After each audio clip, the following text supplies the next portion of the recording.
Okay. Oh my god, I'm shaking like a leaf. I hope I can get this. I hope this is working. Please be working. Please be working. Okay, I gotta calm down. Mark, wait until you see this. You're gonna have a frickin' canary. Okay. Alright. I am on my way up to the mountains to take some videotape to show Lisa. And it is December 27th, I believe. And I believe this is Jewel, and oh my god, I'm shaking. Saw something kind of out of the corner of my eye, just skirting power lines. It was tilted and straightened out and shot straight up into the air. And okay, let me get a better view of where I am. Okay, here's the power lines. And if you look, oh, where is it? Where'd it go? Son of a bitch, I hope I didn't lose it.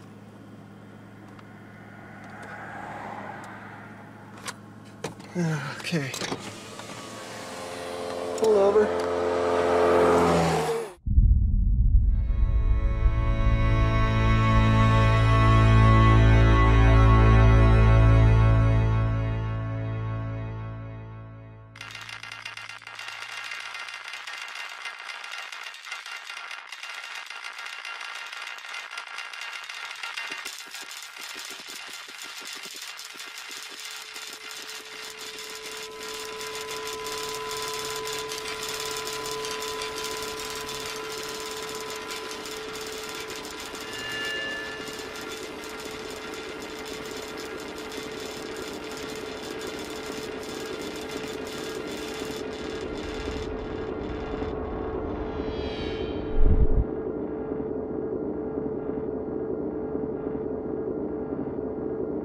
I actually noticed it as I was turning into come up to Daniels Park. Just kind of caught out of the corner of my eye and didn't really pay much attention to it. But I really got a good glimpse of it as I was coming up there's a steep hill just right before you get up to the top of Daniels Park. And I could see the light emanating from whatever this thing was on the ground, blinking on the ground. It lit up the whole area. There it is.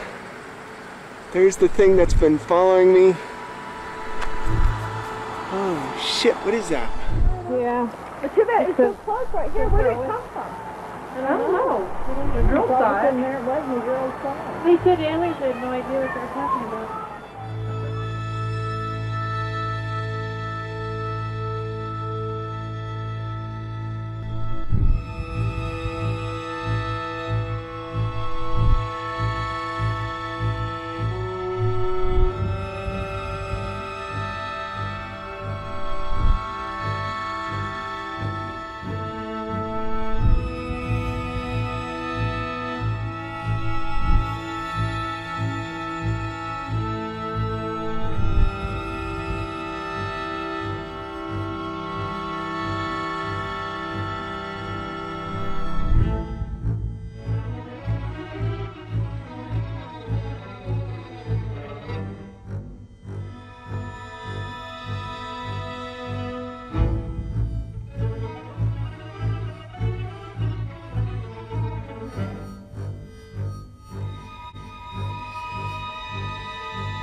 I can't tell you what this is. I have to convince myself of what I keep seeing. Thank God there's lots of other people that see it too.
day before yesterday, when I had the sighting over the over my work, actually, when my boss first saw it, that night, something must have happened because I woke up in the morning and I had some indentations in my back, and I didn't notice this actually. My sister noticed it, but I noticed that I had sores around my wrists, like I was been roped or had been handcuffed or something. Okay. And it's healed amazingly fast.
Cool. Hey, what's today's date? 8th of October? Yeah, it is. The 8th. Alright.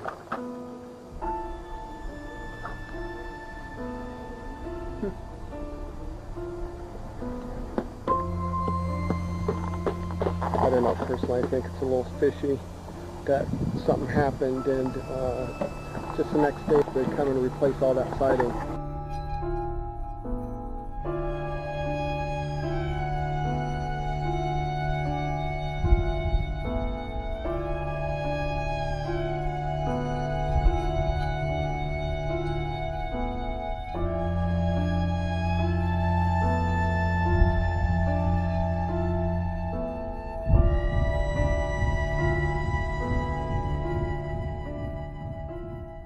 I woke up at 3 o'clock. The swimming was gone, the music was gone, everything was gone, and I could run up and down stairs. It was the creepiest thing. So if you lose power when you're sick, the next time everything's really fine? I hope so. We don't know, it's just early on. We don't know. But where'd you get the holes? It's a pattern, right? I mean, it's right in the line. It was there when I woke up at 3 o'clock. Well, I don't know what those, those lesions are on your leg, aren't they? But there's such a pattern, it's just, it's hard for me to cover this from any, insects or anything like that. More likely, I don't know, it could be the pressure. There's no rivets or anything on that immobilizer. The immobilizer's gone. It just disappeared. I can't find it anywhere. It just disappeared? It's gone. You were at bed? Yes, I did. I went to bed. It's gone. We looked everywhere for it. Where do you live? Yeah. I want to go investigate. I don't know. But anyway, your exam is fine today.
Okay, today is May 5th, 2005. We have problems with our speakers buzzing all the time, and I wanted to let you see and hear for yourself.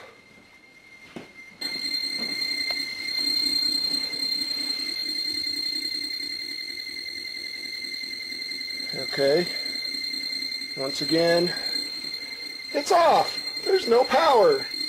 I'd like to know how the hell they do that.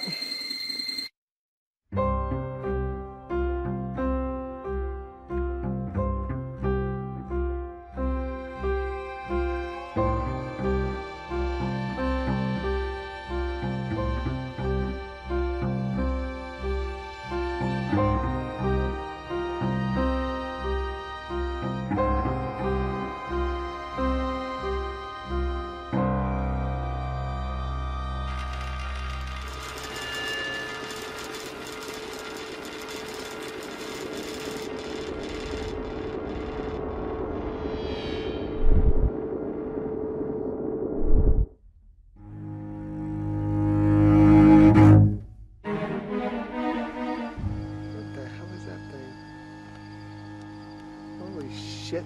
Oh my god, there it is. Oh my god. Oh my god. Holy shit, what the hell is that thing?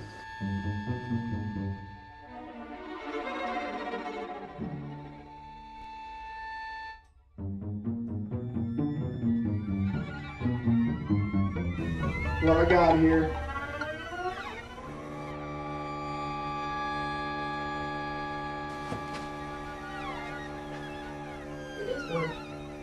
See?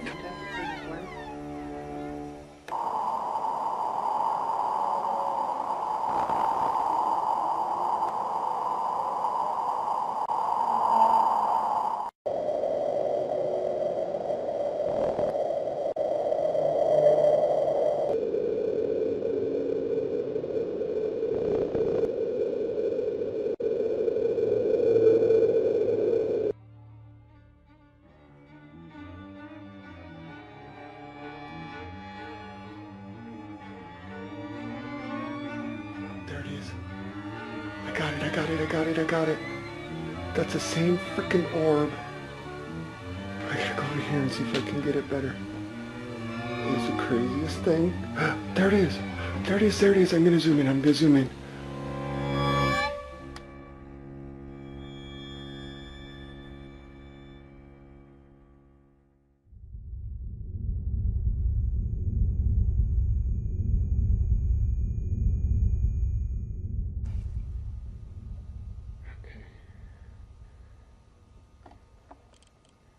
Keep it rolling there.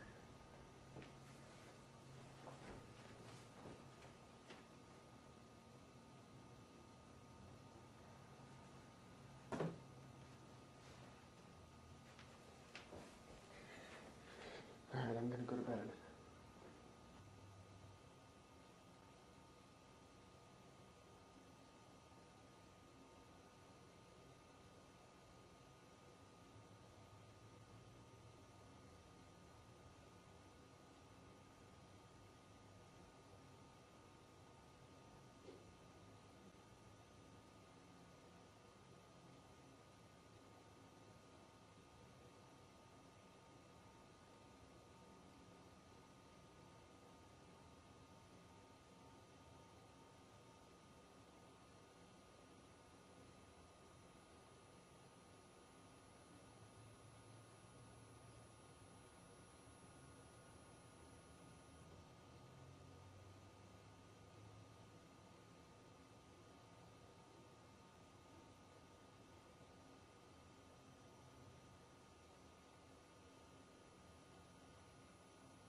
Son of a little bastard.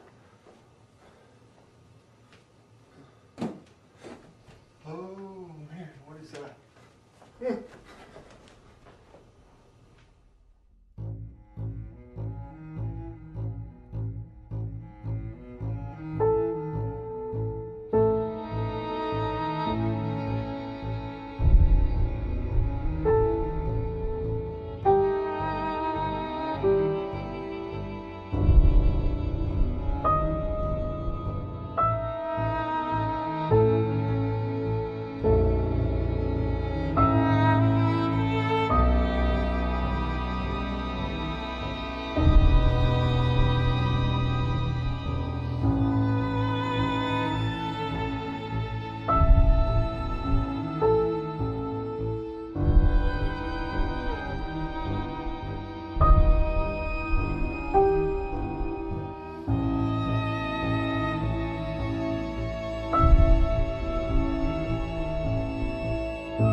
No, nobody outside.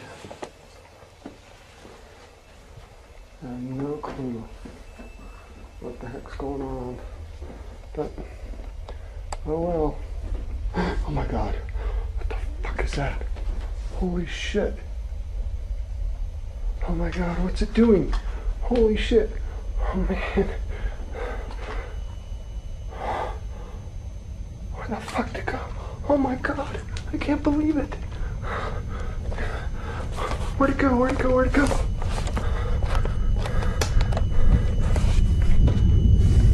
Holy shit. Oh my god.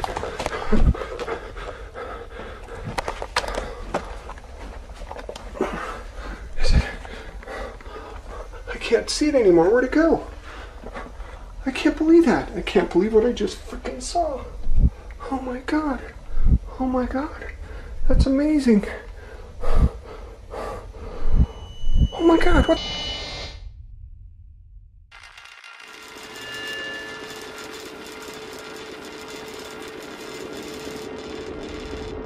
Message delete. Press 7. Reply. Press 8. Save. Press 9. More options. Press 0. Resave. Urgent message. I apologize for being so forward. It did not take us long to get your phone numbers. Our surveillance is mostly for passive monitoring, but it does come in handy. I cannot tell you who I am for safety reasons, but I can tell you that your perceptions of Stan Romanek and his experiences are real.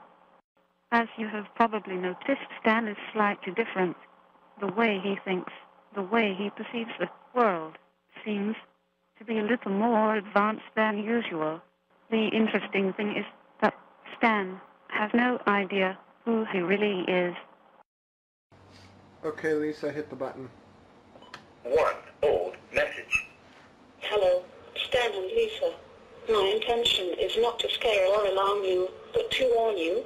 It is great that you are back in Colorado, but Colorado Springs was not a good idea.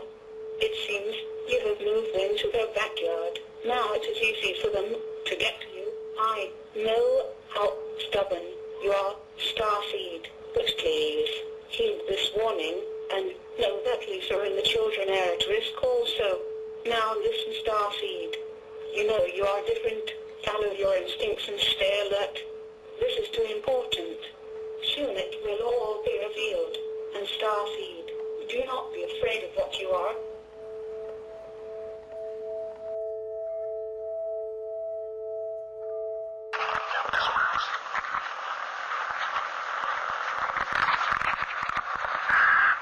Okay.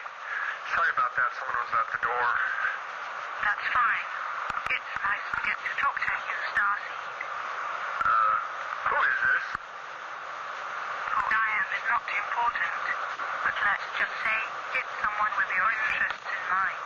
My interests in mind? You have my interests in mind. Why don't you send money? Money. Money can be tracked. You're smart. You will be fine. Just stop being so stubborn. Stubborn? Who is this? They're tracking us. I have to go. Good luck, Starseed. Who is this? Hello? Hello? This is freaking nuts. Lisa! It was her!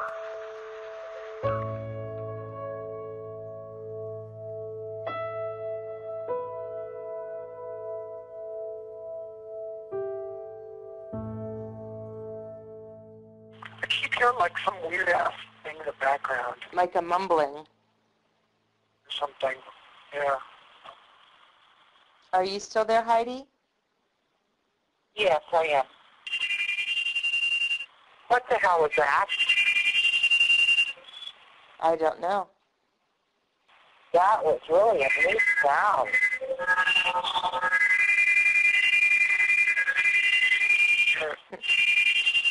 That it's making me feel weird. You hear that, Stan? Real? Feel weird. Just stay on. How do you feel weird?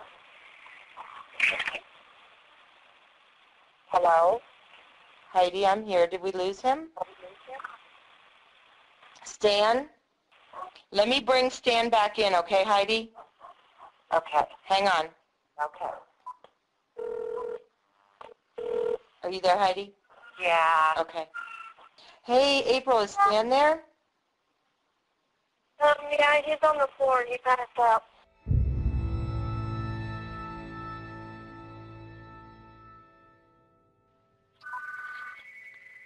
Hello? Victoria. Yes. Please tell Starseed we are sorry. We did not mean to affect him that way. It is to help him transition into the next step.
Hello?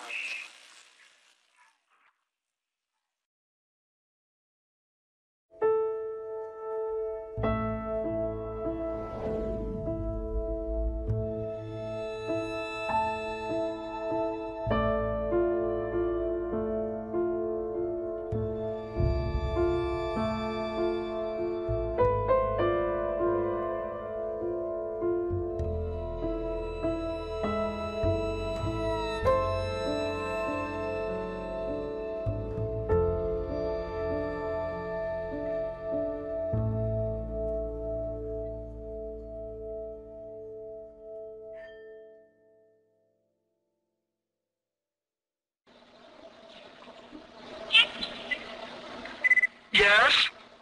Hi. We can hear you. Is this Kioma?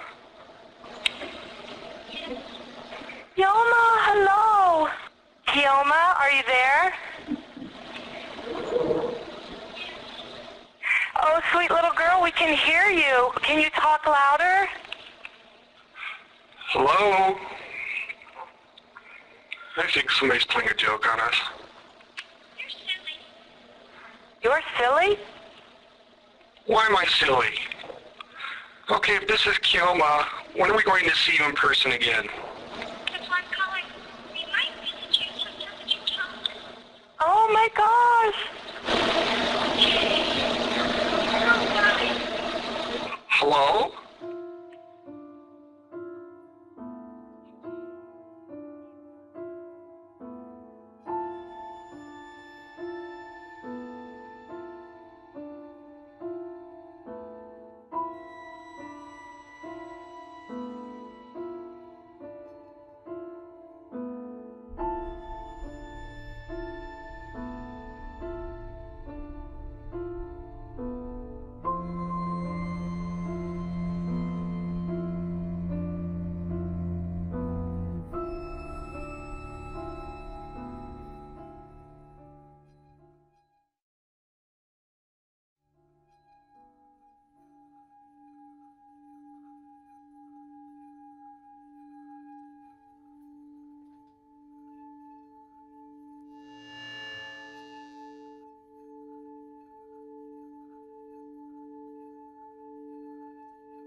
One thing that I think strikes a lot of people, and it certainly did me when I met Stan, is he's just a normal guy. He's almost like a barometer, and you know, and when things around him change, it really affects him. My first thought was that he was highly sensitive, highly aware, what I would think of as the artistic personality. Answered questions quickly, appropriately. I was impressed. He seemed like a normal guy. Average person, nothing unique. They're a normal family. I mean, I saw their family life. They all seemed very honest and very sincere and down to earth. So. He wears socks, he wears shorts, he wears shirts. You know, it's not like an abductee is somebody who wears a tinfoil hat. They don't have moon boots. You know, he's very normal. But he has abnormal things happening to him, around him, but more for him. You know, it's pushing him to do something very important, not only for himself, but in a way for humanity.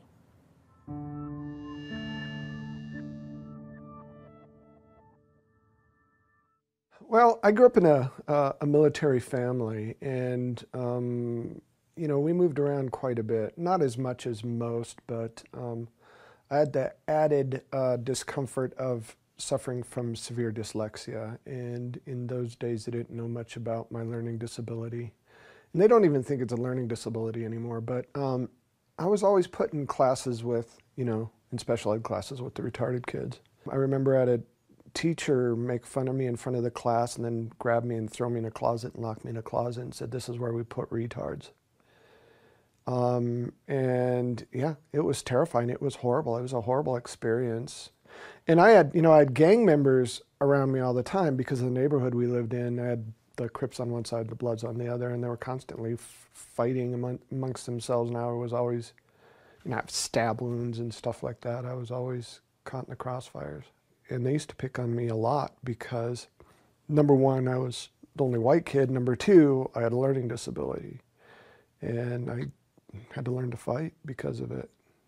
Everybody beat me up, and then I started beating everybody else up, including the principal of the high school I went to. So it wasn't good. I was kind of a punk. And just because I was kind of angry at my life, you know, because of all the constant violence and all the, you know, having to deal with everything that I had to deal with, I was frustrated. I calmed down somewhat and just kind of found my own way. When you look at that past, did it make you a better person? How did it help you? I honestly think certain people are chosen for certain things, and I had to go through what I went through so I could understand the human condition. So the role that I play now, without that understanding, I couldn't, you know, the message that I have, I couldn't give the message out correctly, I believe.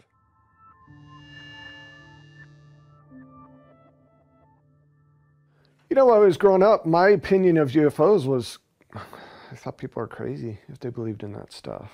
You know, I just didn't believe it. There was no reason to. I didn't even pay attention to it. I was in my own little world, my own little reality bubble, and that's the way it was. I was taught that there's nothing out there other than us. God made us, and that's it.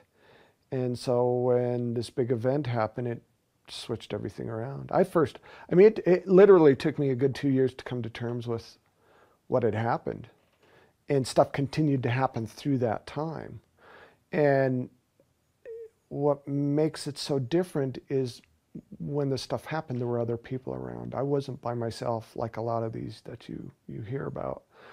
Most of the stuff that happens with me, even now, only happens with a lot of people around. So it you know, took a lot to shake my tree, but when it shook violently, and it changed everything.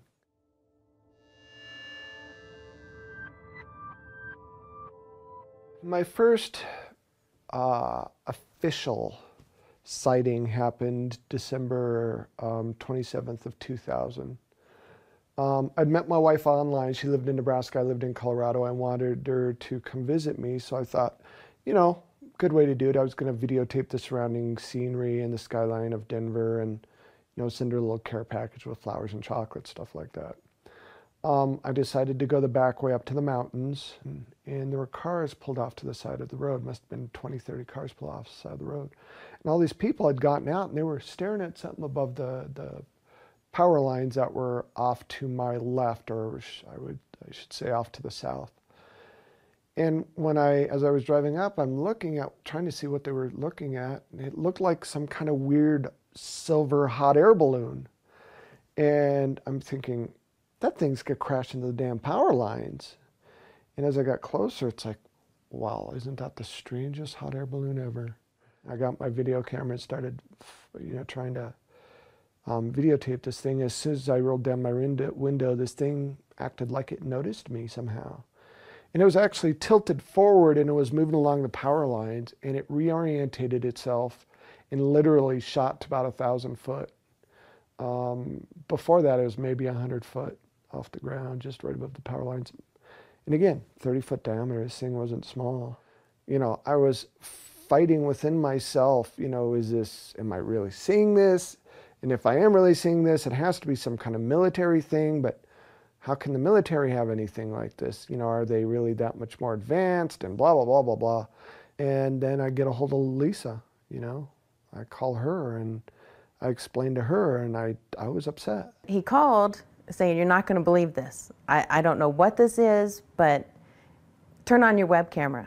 I took the camcorder and I put it on the screen, and I put the camcorder up to the web camera so she could see it. I was very excited, and he was convinced he was insane.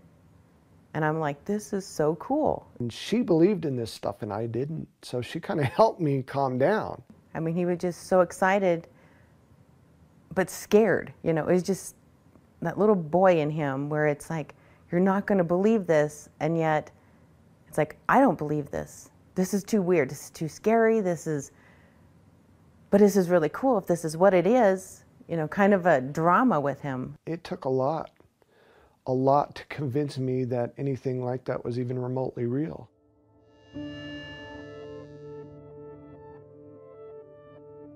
2 o'clock in the morning, maybe 2:30.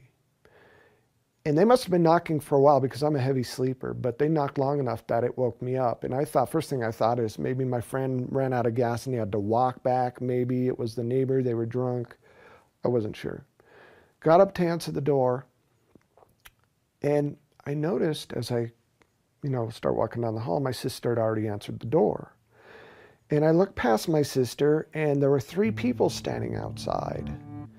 The first thing that popped into my head is, oh my God, they're here to rob us. They're going to rob us. And I'm yelling at my sister, don't let them in because they're going to rob us. And as I get closer, I realize that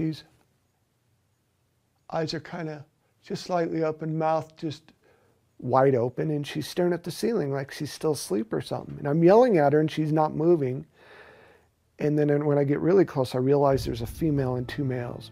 And I got to tell you, I was really scared. I mean, I was really scared because I had just come to the realization that UFOs were probably real. But I didn't really think about the fact that something had to be driving these UFOs and that they might not be human. And then now I'm being confronted with this reality that there's something at my door that isn't human. And let me tell you, it was really quite disturbing to me. And right as I got to that realization, the female stepped forward. And for whatever reason, I could hear myself screaming in my head, but I couldn't. It wasn't coming out. And she grabbed my wrist. A thought popped into my head. You're okay. It's going to be okay. And the thought was not my thought.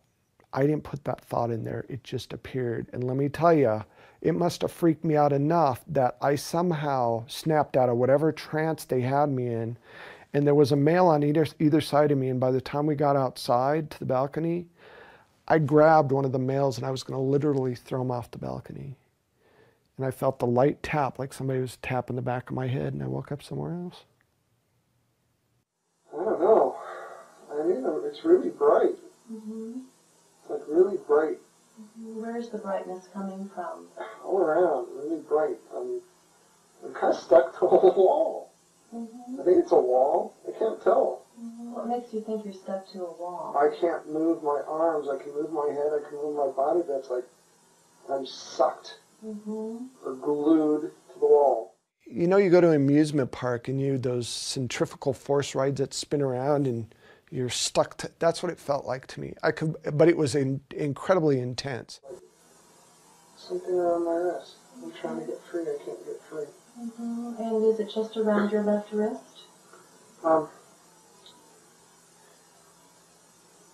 Yeah, it seems to be around my wrist, but I don't think that's what's holding me down. It looks like it's connected to something, but it's not holding me down. I could move my hands, I could kind of move my hand, move my feet a little bit, but I could not get free of this wall. And when I looked, it looked like it had quarter-sized copper pieces about their space maybe a foot apart, all over the wall, just peppered the whole wall. And I had these copper bracelets on my ankles and on my wrists, and they had these tiny filaments, almost like hair-like filaments that were going to the wall. And if I wanted to, I could have snapped them, but for some reason, I was stuck, so I couldn't do anything. I couldn't move. Well, they're turning me over. They're like turning me around, and I can't seem to move very much, and they're doing something to me. And they turned me around, and they started doing something to my back that hurt, really stung really bad, like they were cutting me or something. They're sticking it really far in my back. How can you tell how far it's going in? It hurts. So you can feel it. Yeah, but it's weird. She puts her arm on me and then it relaxed a little bit. And I felt another tap on the back of my head, and I woke up in the middle of the room on some kind of platform with the female standing right there. And she looked at me, tilted her head.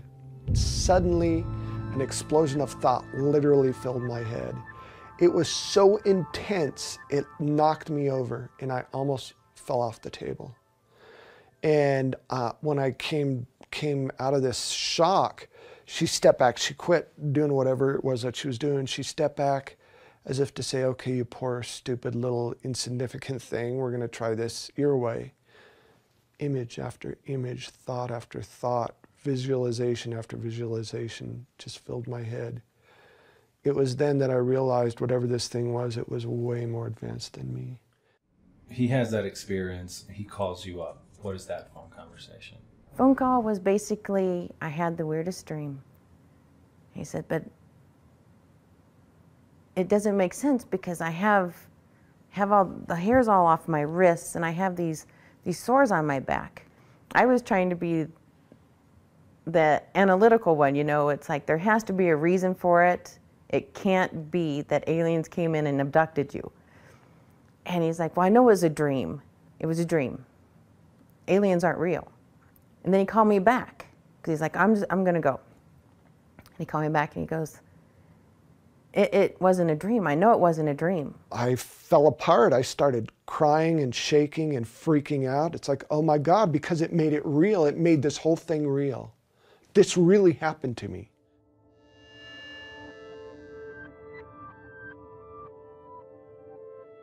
You know, when Deborah took me through the regressions, I started reliving all the pain. I started vividly remembering everything, every nuance, every sound, every painful experience, everything that happened. The most profound thing that happened to me was the part that I started writing down these symbols that I had stuck in my head.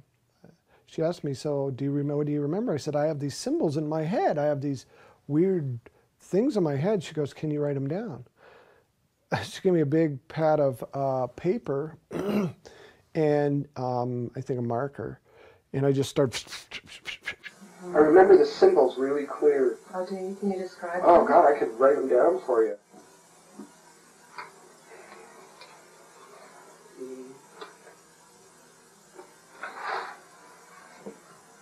Okay. These are the images that I got in my head.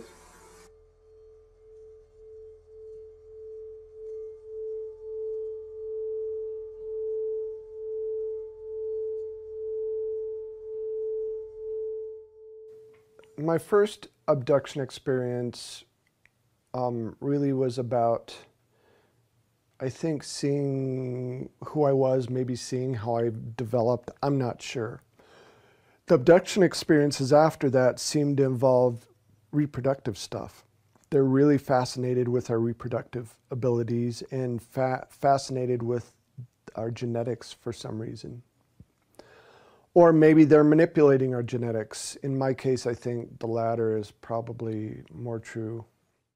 Every time I'm up there with a woman, a human female, and usually it's the same one. Over the years, it's always been the same one. It's really bizarre. So are the two of you together or We separately? are together. We're together. Okay. And we're side by side, and we're being led into this other vehicle or room. Or okay. After they did whatever it was that they were doing, checking us out or whatever, they brought me and this woman into this room. And then what happens next as you're taken into that room? We're just sitting there, and then all these little kids. I don't know if they're kids. They're like little. They kind of look like kids. Mm-hmm. All these kids come up, and the lady's like starting to wake up, and she looks real happy. And she starts hugging them, Mm-hmm. and then she looks at me, and I look at her, and then we're both really confused. And Mm-hmm. they're just these kids, and they What come is- hug my leg and hold my hand. And there were seven children altogether. There were varying ages, varying sizes, varying, you know, some of them looked more human, some of them looked less human, some of them had hair, some of them didn't. And I'm looking at these children, and I'll never forget,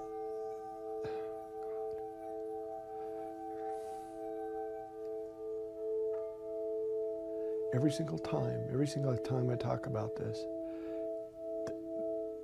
this one little girl comes up to me and hugs my leg.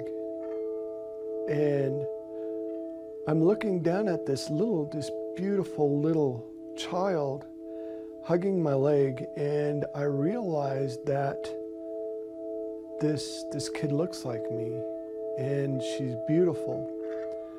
But she's different because it's all about the eyes. She has these huge, oversized, almond-shaped, slanted, so blue, they're almost violet eyes. Beautiful blonde hair, and she's just clinging onto my leg like, please, please don't let me go. I don't want to leave them behind. You don't want to leave who behind? The babies. The babies? What are you feeling right now besides the fact that you don't want to leave them? They're crying. They're crying? What tells you that they're crying? I can see them crying. They're reaching for me, and they're making me go. Mm-hmm. The children are making you go? No. They're taking me away from them. Stan basically was reliving his experiences. It wasn't even about remembering. And to sit there and watch as he physically experienced the pain inflicted on him was very hard. It was just heartbreaking to watch. The memories he did have of his abductions and the woman that he remembered seeing her, he knew what she looked like, what she sounded like, was hard for me. But during these regressions, it all just came really, it became a reality for me.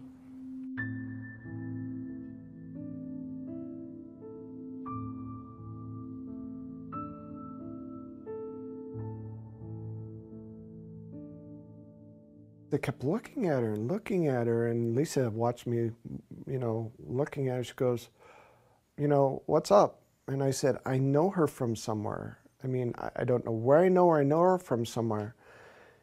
And then it hit me like a lead balloon, like a ton of bricks. She was the woman I was with all this time, every time I was taken. It was the same woman.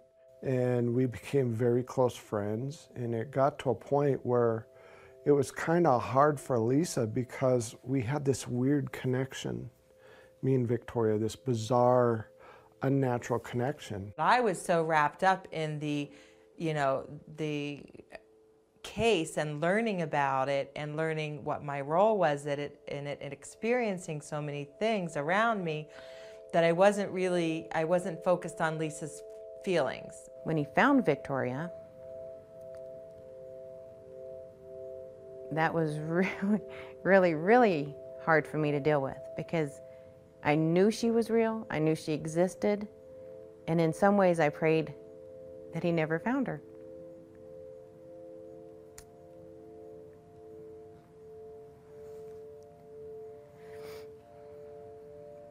Because for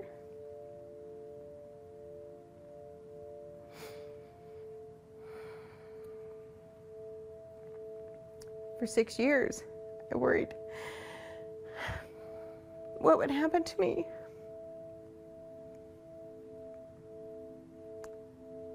As his wife. And then when it happened, all my fears started to materialize. It was like this new courtship. It reminded me very much of when Stan and I met. The hours of conversations, and they had a connection via 7 children that Stan and I didn't have. There were some instances where Stan and I would have be in a deep conversation, and it's like she couldn't put a wedge through us because we were so focused on this scenario that we were involved in and trying to learn more about it. So I think there was jealousy, but it stemmed from probably just knowing that Stan had had experiences with this woman, me, up there. Victoria and I mean, we had some rough spots where my jealousy and my anger was very evident to anyone in that house. We'd get together and the two of them would disappear and I would flip out. I mean, I would just be furious because when I voiced my concern, it's, oh, you're imagining it. It's like, don't put it off that I'm imagining anything. I see what's going on in my house and I'm not okay with it. I don't know how I would have acted, but she always held herself in complete poise in class. And I mean, there were a couple instances where she'd, get, you could tell she was hurt or bothered, especially if he and I would go off to the side and be in this deep conversation and she'd be looking for him and we're sitting out in the front yard talking. And then I started understanding, not liking it obviously, but understanding that here's these two people that were put together in these terrifying experiences. And they needed each other to figure out what had happened. I just wanted them to do it around everybody else, not so closed off. So my jealousy wasn't like crazy, and I wasn't worried constantly that tomorrow is the last day of my marriage. What she has gone through is such a difficult emotional path, and she has been able to do it with grace and keeping her head on and keeping her marriage together.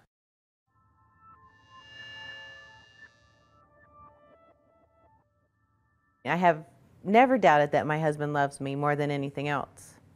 And he knows that, obviously I'd give my life to support him. I would never lie for him, but I will support him. I'll back him up when he tells his story, when it's true, and the events are accurate. Otherwise, I call him out on it. It's like, no, that's not when it happened. So. Can I interrupt you for that? You just said you would never lie for him. That's right, I won't. To your core, that's who you are. Absolutely. So nothing that has happened in any way, shape, or form in his life and to you has been fabricated? No. Nothing that he has shared with you or anyone else is fabricated. I cannot tolerate liars. I cannot stand deception. I would, if I thought Stan was lying about any of this, making any of it up, I would have walked away faster than anything. Love or no love. I wouldn't do it. He's not lying. Stan, no. When you live with somebody and the person is undergoing trauma and the person, you know, he has physical contact. In other words, this isn't just downloading of aliens. This is physical marks and physical problems and physical interaction. The person that's the closest to you knows whether you're lying or not, and she is actually, she and the family, all the family, know that this is a real phenomenon. Now, whether some of it has been done to him to confuse him, and half of it is disinformation, or some of it is copycat, we don't know that, but we know some of it is real. Do I believe everything that, you know, that's happened to him? Absolutely not, because I can't investigate everything that's happened to him. But I'll tell you what, out of all the things that he's claimed has happened to him, even if you believe 40%, that's a lot. That's enough right there. Just that 40% is enough to, you know, to believe that, you know, he is an actual abductee.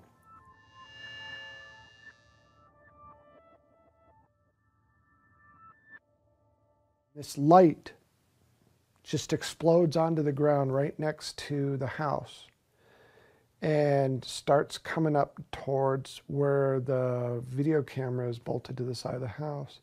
And you see these what look like soap bubbles start flying around, and it almost looked like there's a little bit of steam coming off the grass when the light hits the grass.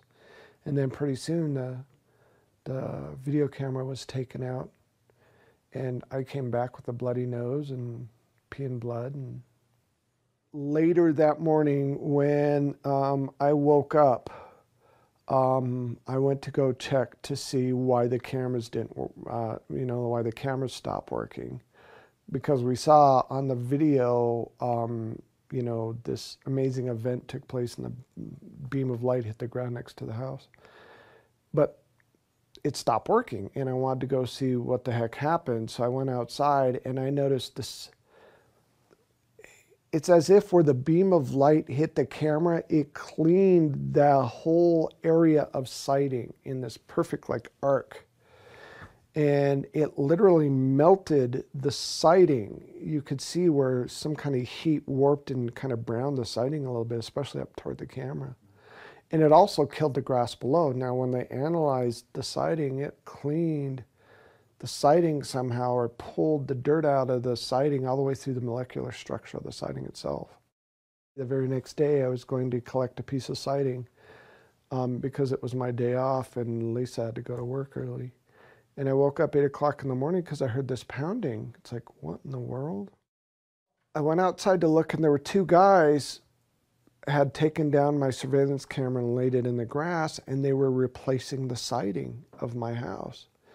I was pretty upset that they touched my surveillance camera, and what the hell are they doing replacing the siding? I tried to get a hold of the landlord, but the landlord was on vacation, and I asked these guys, what the hell are you doing? Well, your landlord wants us to replace your siding. So I had no way to check right away, so I let him do whatever. And I go, well, I want a piece of the siding. And I started rummaging through, and they got really irate. They said, no, absolutely not. We got to keep every little piece of it because we got to prove to your landlord we replace the siding. I knew instantly that there was something fishy about that whole thing. Well, about not quite 40 minutes had passed, and all of a sudden I heard a shop vac going. Well, I came running outside, and they were shop vacuuming the yard, and when they weren't looking, I grabbed a piece of siding. Even before then, I went and got my video camera because I wanted to videotape the whole incident because I didn't trust what was going on. And it's weird because they wouldn't look at me. I got them to tell me what date it is and made small talk, and they didn't even look at me to see that a video camera going. They just refused. They always had their back to me, constantly trying to turn their back. And when I purposely walked around to face them, they'd turn away. And so I grabbed a piece of siding, and after about 45 minutes, they shot back the yard. And I thought they went to lunch and were going to come back. They disappeared. It says Bob sighting from Grand Island, Nebraska on the side of their truck. And all they replaced is where the UFO beamed my surveillance camera. That's it. And when I called the landlord said, I didn't ask for them to sight the house. Why are they sighting the house? I hope they don't charge me. So, and then the investigators looked up Bob sighting from Grand Island, and there's no such thing. No such thing.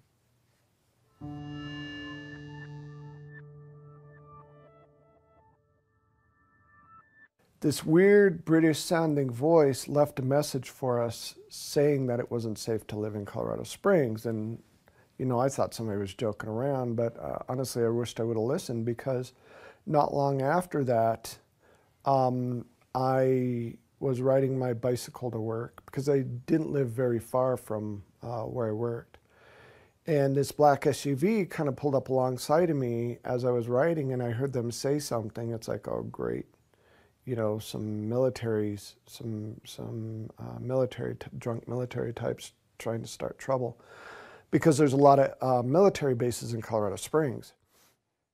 Well, I ignored them and kept riding. They were stopped behind a car at a stoplight, so I just went up and over an embankment and drove into the parking lot where I worked, and I was going to go around the building to lock up my bike. Somehow these guys knew exactly where I parked my bike, because they found a back way to get into the back parking lot where they cut me off. It was a guy on the passenger side gets out of the car and says, "You need to keep your mouth shut." And I look at him, I said, "I didn't say anything to you." And I knew these guys were going to start trouble, and you could tell they were definitely some kind of black ops or military just by the way they looked. He started shoving me, and I kind of fell off my bike a little bit, and I heard him talking about the alien stuff, and I said, "I can't shut up about this stuff. That's ridiculous." And so he started swinging, and we got into a tussle, and you know, I grew up in Southwest Denver, so I kind of know how to fight a little bit. And then the guy behind the passenger seat, there were 4 of them altogether, got out and did all these kung fu karate kind of moves, and I actually laughed at him. I think it kind of pissed him off a little bit. But he came at me, and I had a bike chain wrapped around my seat that I locked my bike up with, and I just started wailing at him. And I honestly thought I killed him, because he was on the ground jerking around and shaking really hard like he was having convulsions or something.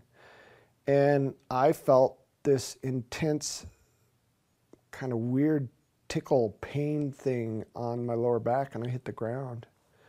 And as this was going on, people were driving by watching this happen. Somebody called the police. The police were there almost, oh geez, within 5 minutes of these guys picking up their buddy and throwing him in the van, their whatever SUV, and taking off. Come to find out, they actually tased me. And that's why I fell to the ground. And one person tried to follow them and lost them. So there was a police report made, and ended up with a broken wrist and a broken nose. And, you know, I wished I would have listened to that call.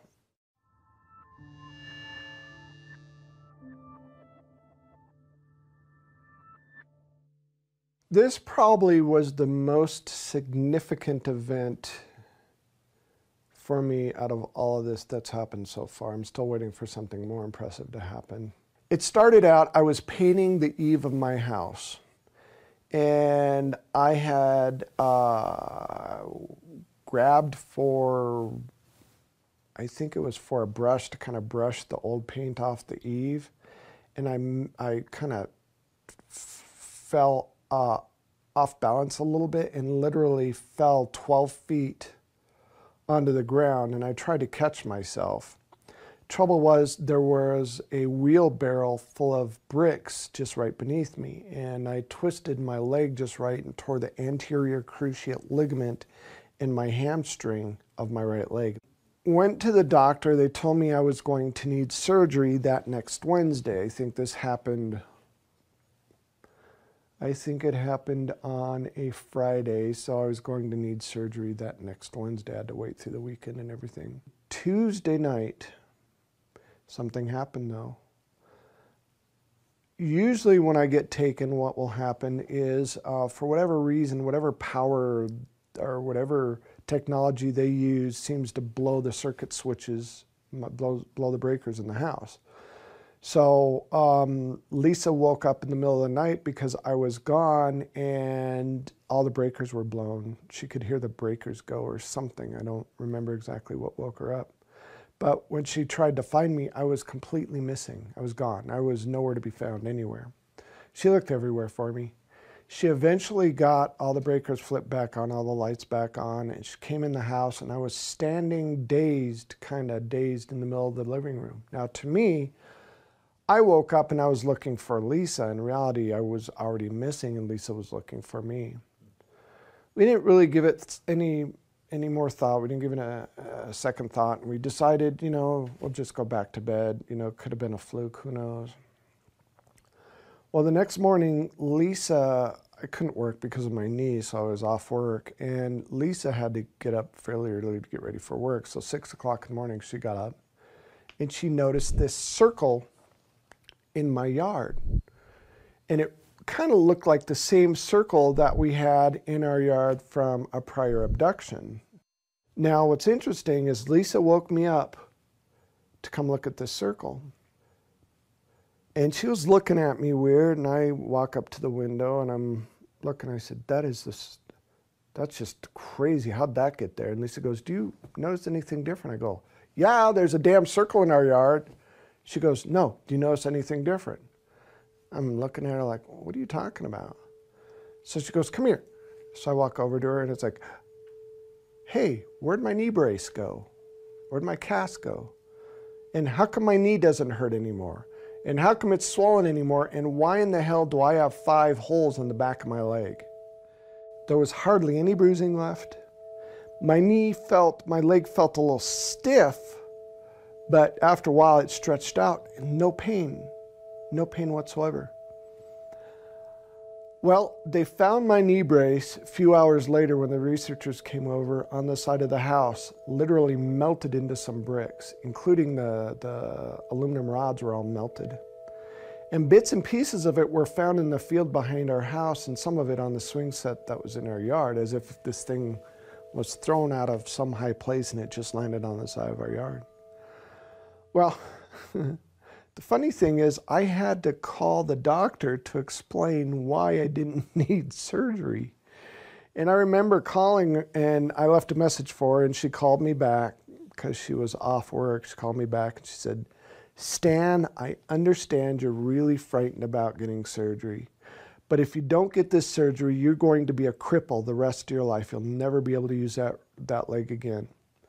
I said, look, I can't explain it, and I wasn't about to explain that I was taken by aliens and they fixed my leg. There's no way I'd say that to her. She'd think I was nuts. I said, I'm just going to have to prove to you I don't need surgery anymore. She goes, all right, I'll tell you what. I'm not at the office right now, but my associate's in the emergency room. I'll call him, set it up. You go see him in the emergency room, and he'll tell you the same damn thing I told you. It's like, okay, fair enough. Well, I went to the emergency room, and my wife brought a tape recorder, and we recorded the whole conversation. And this guy had no idea how it was possible that I went from having a torn ACL to not having a torn ACL. And what kind of miraculous thing could have done this? At first, he said those holes in the back of my leg could be bug bites, but then there's no rivets in he didn't have any explanation. And then he suggested that we call the Ghostbusters to come figure out what was going on. And I never told him anything about the ET stuff. He just assumed.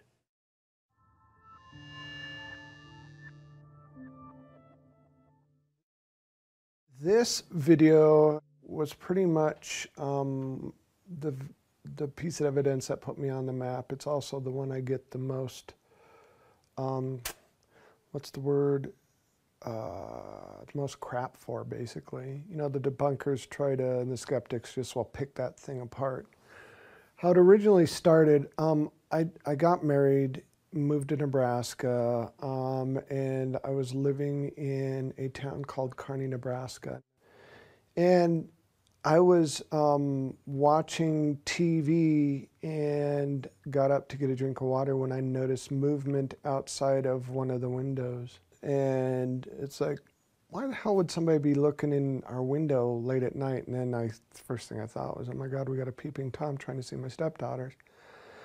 This literally went on for months, good 3 months, maybe 4. Called the police, neighbors knew about it. It got so bad we set up little booby traps outside. And every time, you know, we heard a noise, we had a bat by the door and we'd run outside, but nothing. One day, one of the researchers said, hey, you've got a Sony Hi8 camcorder with night shot on it.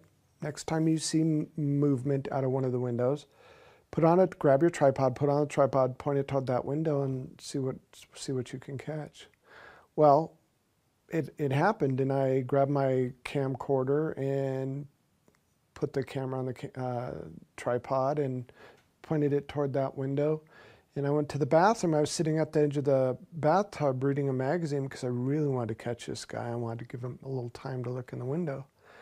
And I was reading the magazine, and there were 2 flashes of light. And the second flash of light was so bright, it almost blinded me, and I had the door almost all the way shut. It's like, holy crap. So I looked, and I kind of ducked back, and then I kind of looked again. I see this head pop down, and it's like, yes, I got him.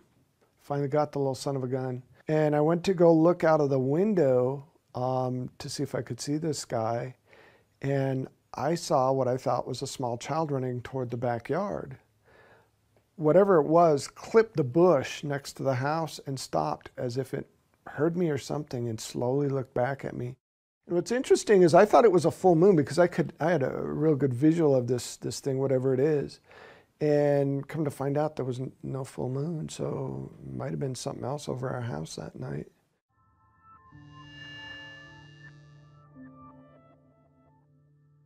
I was kind of staying away because my stepson had friends over for a sleepover. I didn't want him to get in trouble. And I woke up because I heard a noise. I had one eye open. And I'm sitting there going like this, and I see a naked figure run into my kitchen. I'm thinking, what in the heck is my stepson doing? I thought his friends dared him to do something, and I was going to go find my camera to blackmail him because I wanted to catch him on camera. I went upstairs, and they were still asleep. I kind of woke one kid up, opening the door. I said, I heard a noise, and then went back to sleep. Went back downstairs, made sure, there was nobody messing around with me. I was just about to turn off the camera when I see this figure looking at me through the sliding glass door, blinking, moving. It's like, that's got to be somebody in a costume or some kind of puppet or something. I got closer. He closed his eyes slowly, and as if he was trying not to make a sudden move, he slowly just moved off to the left and disappeared. It's like, holy crap. So I'm looking outside to see if, there's somebody holding like a puppet or something, and there's nothing. I went to the kitchen, and there were maybe 3 flashes of light that you can see reflecting off the windowsill of the kitchen. And I woke up on the ground 45 minutes later, only remembering seeing the flashes of light. I didn't remember actually being in the window till I looked at the VCR.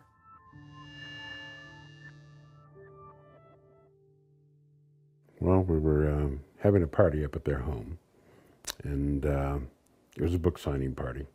A surprise party for Stan. One of the things that we try to do is make sure someone is with Stan at all times, so that if something does happen, if he sees something, that there's a witness there.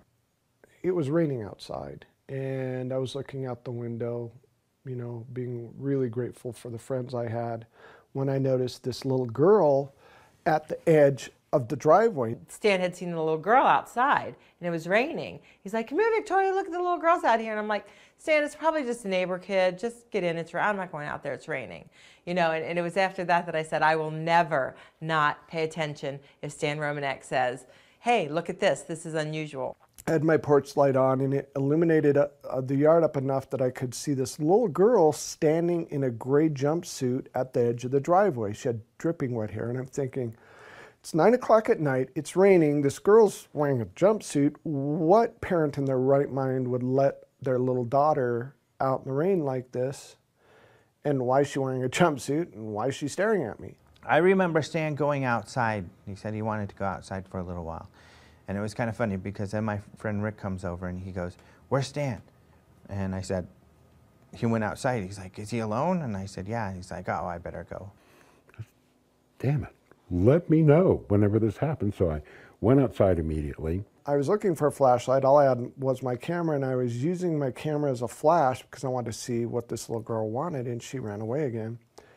And it was by chance that I clicked the camera just in time to get a picture of her looking from behind a tree, looking out from behind a tree.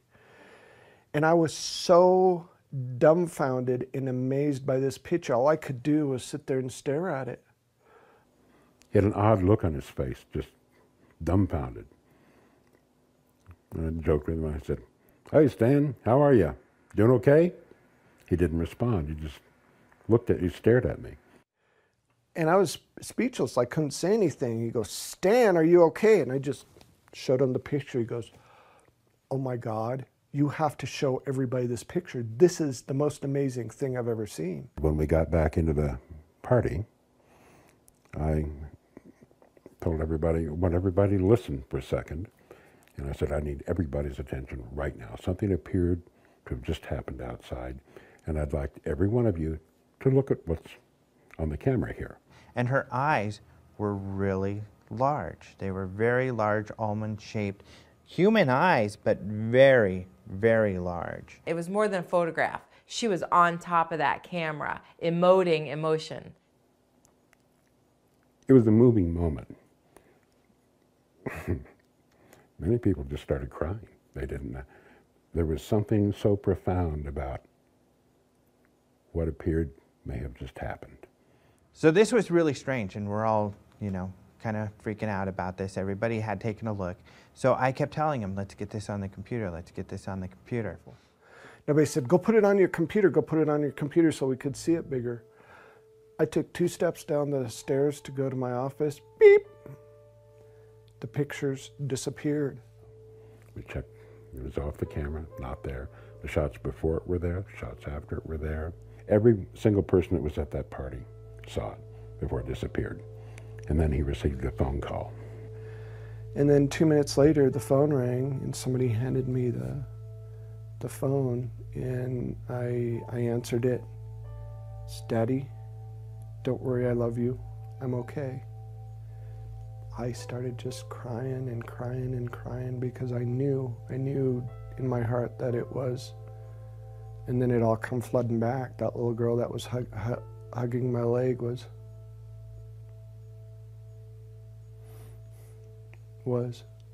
the girl that was there at the party.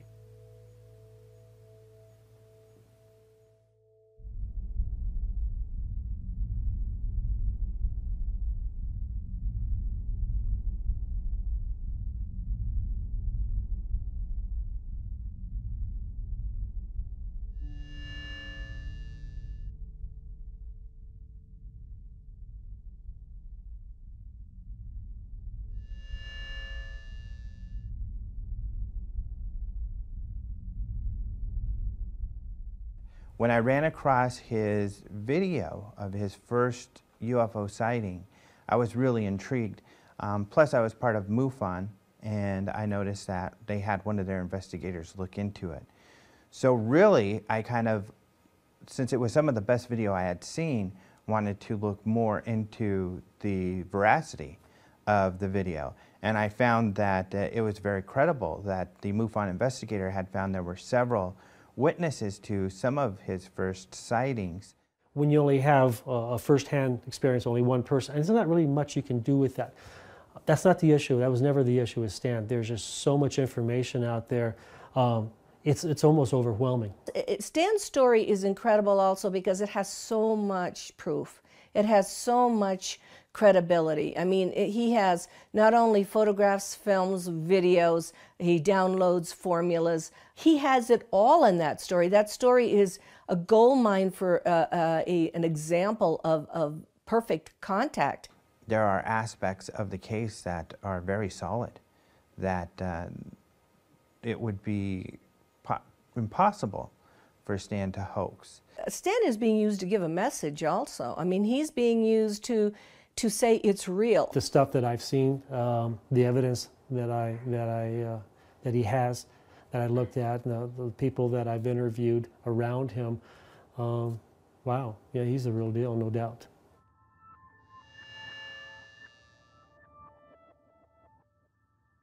My name is Claude Swanson. I'm a physicist. Undergraduate degree in physics, MIT, class of '69. PhD in physics from Princeton, class of '76.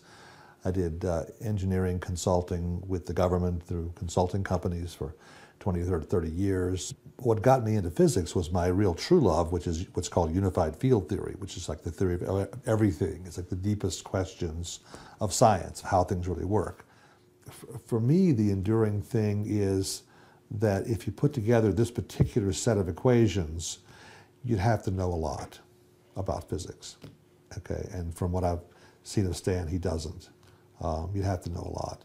And there aren't many people who would be smart enough to be able to choose these particular equations and put them together. Most people would pick a random set of equations, you know, or they pick something that looks complicated, that maybe has no meaning to it. These equations actually relate to propulsion and faster than light travel. I mean, I think one thing that they give is a sense of credibility to Stan. That if these equations are beyond what he could come up with on his own, then they are an indication of a higher intelligence interacting with him.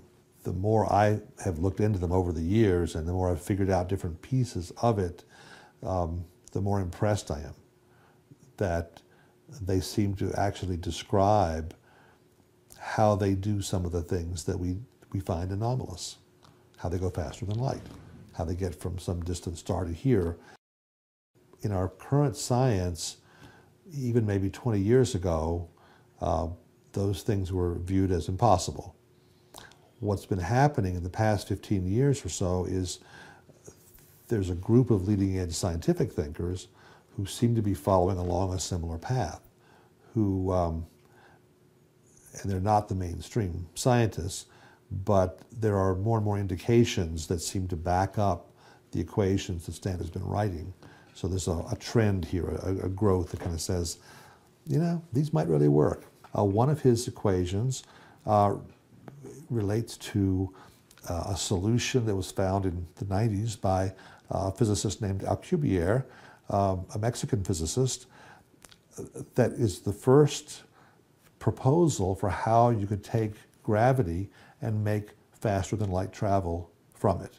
He found a solution, a mathematical solution that gives you a warp drive. Okay, that's what they called it. Now, it involves some conditions that are not realizable in our current physics today, but still it's a step in that direction. And as you look more into it, you find, and that's one of Stan's equations. And as you look into it, the other people, Puthoff and Robert Dicke, whose equations also show up in Stan's work, they're also working on the same idea, how to change space-time in ways we didn't know was possible before. Right now, what I'm picking up is that there's a theme. And the theme is that it is possible to get from there to here. Our present conventional view is we couldn't have ET visitors because it takes too long for them to get from there to here at the speed of light or less. But suppose there are ways of warping space and time or going faster than light. And that's what some of these equations are hinting at.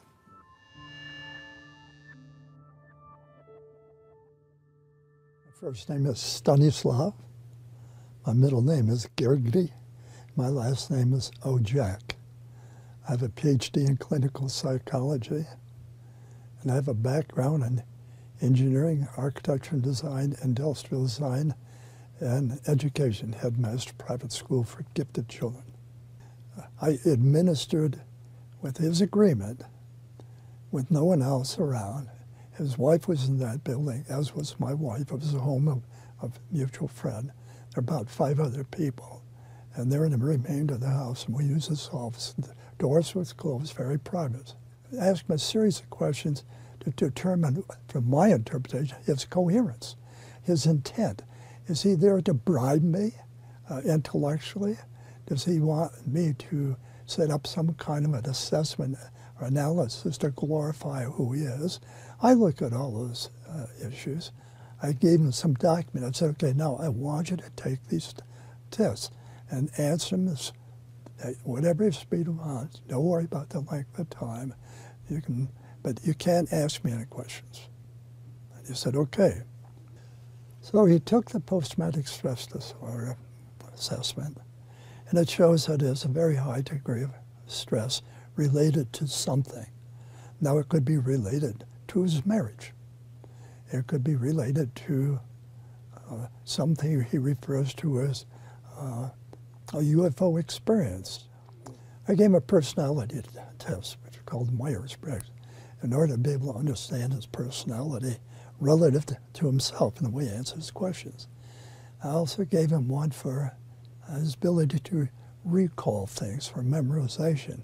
I gave him one for interpretation in regards to lying. I outlined 27 different questions and how he answered them.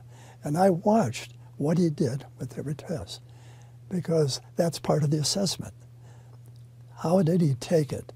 Was he eager? Was he frustrated? Was he focused? Did he ever stop and lean back? Or did he ever hit the table? Many things that might show frustration. He did all 5 tests very calmly. And when it was all through, it took, as I recall, almost 2 hours. It was all through. He said, I'm through. How am I? I said, you look okay to me. He said, me? I said, I haven't assessed the test yet. How can I answer that? It's okay. Look at it and tell me. I said, it'll take longer than that, because I have to look at it carefully and do an assessment.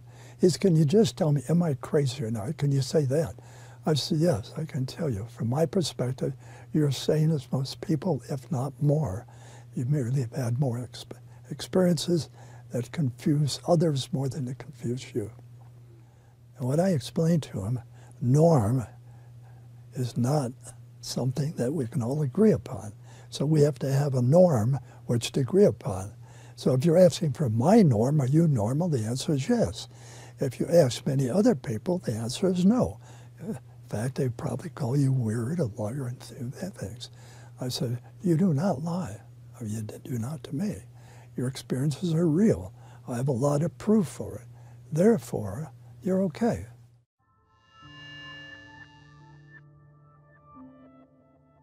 My name is Leo Sprinkle, R. Leo Sprinkle, PhD. I'm a counseling psychologist in the state of Wyoming. I teach self-hypnosis to people who wish to learn the techniques, not only to relax the body, but to focus the mind. So from a standpoint of general mental health, these techniques are useful. Some people may not like the word hypnosis, so if they don't like the word hypnosis, let's use meditation or daydreaming, image rehearsal for athletes, goofing off for teenagers. The task is to assist a person to recognize that within each person is more awareness, more knowledge than he or she may consciously be aware of. So on a scale of 1 to 10, with 1 being insignificant, 10 being the most significant ever, where does Stan's... 9. Stan's case is important from the standpoint of everyday people who want something that they can put their hands on. There's a photograph, you know. Here's a telephone call from an electronic voice that can't be traced. Here is a equation that the physicists are puzzling over. That kind of information means that Stan, as a person, doesn't have to be honest, doesn't have to be nice, doesn't have to be likable.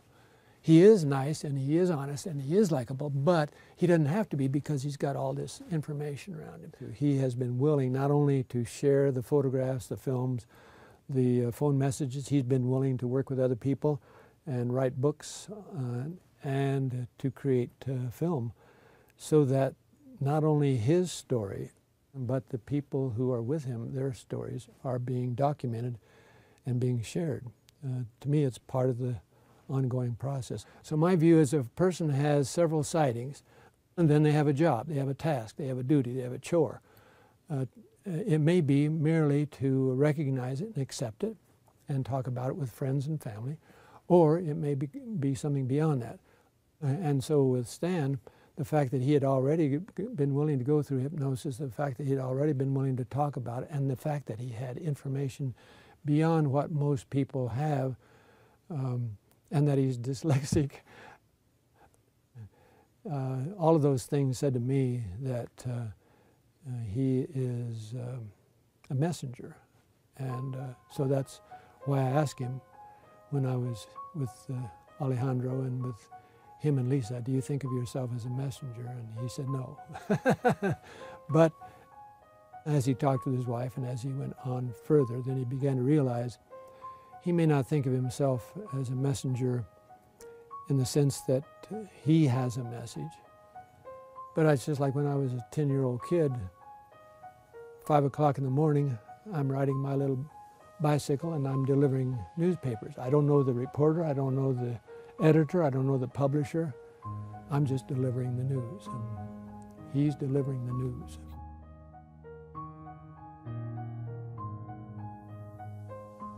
He's probably a vehicle for some group or some race to give a positive message to the planet. But, you know, he's human. So we get all the human stuff and then we get all the starseed stuff together. And he has a purpose, he has a mission. And I think his story is fascinating, and I have recommended that this is the ongoing contactee case people should look at. I remember Paula Harris asked me some years ago, why don't you think people believe in UFOs or want to? And I told her because people have no place to put it in their mind. There's no reference. And it is of such importance or significance that it would force a person to reconsider all their foundational beliefs. Their beliefs about religion, who we are, what we are, why we're here. People aren't prepared to go through that mostly. It's much easier to go along with the herd, and I've got plenty of things I want to do or have to do, and I'm busy, busy, busy. It's amazing how many people witness unusual events and rationalize them and go about their daily routine. It's our nature. It's the most comfortable thing to do. I mean, I think that there's a growing number of people who are taking an interest in the larger definition of who we are as human beings. There are thousands, tens of thousands of people who've had near-death experiences, who've been dead clinically on the table, the operating table, the heart operations, things like that. They've experienced the other side, as they would say. There's a uniformity in what they're reporting, that there is another side, they come back saying, we are powerful spirits here in these physical bodies trying to have a human experience. There are these higher dimensions, okay, and we're all kind of learning and growing in these experiences. And a lot of what they say seems very consistent with the lessons that are coming out of these ET contact cases, trying to learn who we really are as human beings, to expand our own consciousness, our own understanding. Bottom line, even Stan, I think, understands this, that the group, and there's several groups visiting the planet, the group that he's involved with have some kind of spiritual message, some kind of evolution of humanity that they want to happen. At the soul level, this is big time, because in my opinion, our souls are recognizing that this is a crucial time for humanity and for the planet. And so if we can bring ourselves at the human level to work together to collaborate, not only with ourselves but with the ETs, and then I think it's well worth it, and it'll be worth celebrating. Yeehaw. People always ask me,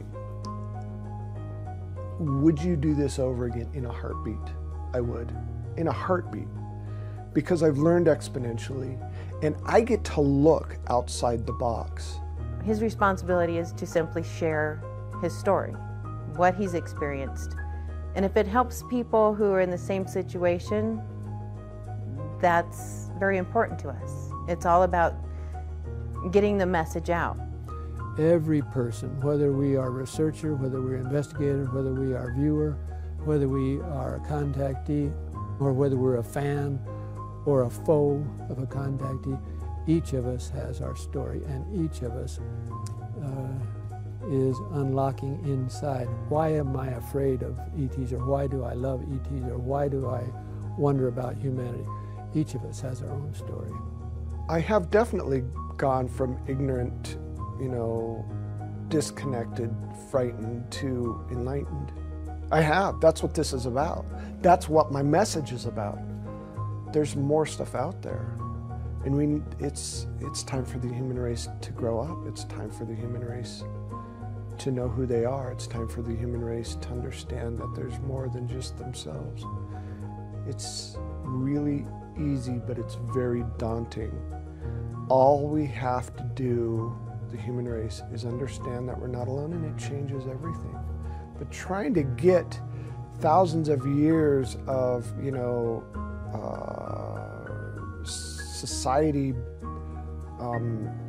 ripped out of you is going to be tough, because we've been taught these certain things through religion and through all these other control mechanisms that we're supposed to think this certain way, and it's not benefiting us at all. And so, the message is there's more out there, and it's time we know it. It's time to grow up and take responsibility for who we are. We're being asked to grow up and to be more in contact with the spiritual side of ourselves. And to me, that's what this whole process is about growing up and taking on a more mature and a much larger view of who we are and how we fit into things. From the bottom of my heart, I just want to help the human race. It's just, I get lost sometimes. I don't know if I'm doing the right thing or the wrong thing. I just try to wing it as best as I can. But really, when I realized my role in all this, I felt honored to be a part of it. And I still feel honored to be a part of it. And I pray every day that I can somehow make a difference in what happens to this wonderful race, this glorious race, because it's important.